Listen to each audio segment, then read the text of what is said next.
matagal mo ata nawala sa limelight. Oo nga, well, may ginagawa ko yung happy hour.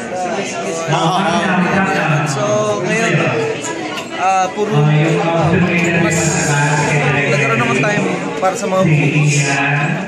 May dalawa akong regal ngayon, saka isang star. Yun, kaya ano muna ako ron, may iba naman, mag-movie naman ako. Pero patuloy pa rin pag-aaral mo? Yes, yun nga kasi almost graduating na rin ako, so timing lang. Oo.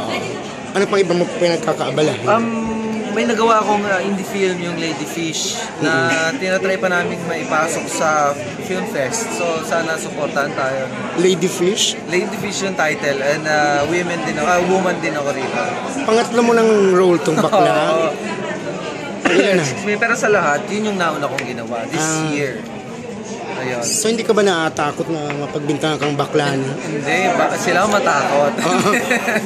Ayun, enjoy naman kasi ibig sabihin lang na kinukuha ka sa ganong karakter, magaling ka. Okay, supportahan nyo ang Lady Fish.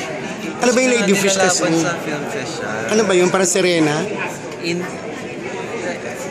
Hindi. Ay, anong role mo muna dito? Mamaya na yung Lady Fish. Sige, yun, ako si Georgette. Ako yung, katulad na sinabi ko kanina, ako yung pinaka-girl sa lahat. Ako yung may maayos na love life, nag-ampon. Ako yung pinaka-babae, katulad nga yun, may boobs ako rito. Isa akong, may-ari ako ng parlor. Sa Lady Fish, ano naman? Ayun, sa Lady Fish naman, kasi ito, true story to.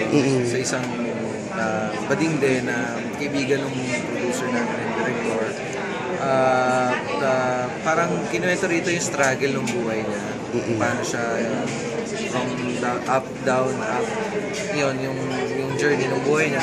Tapos, sana tulungan tayo may pasok siya sa Film Fest. Ayun na lang, prayers na lang.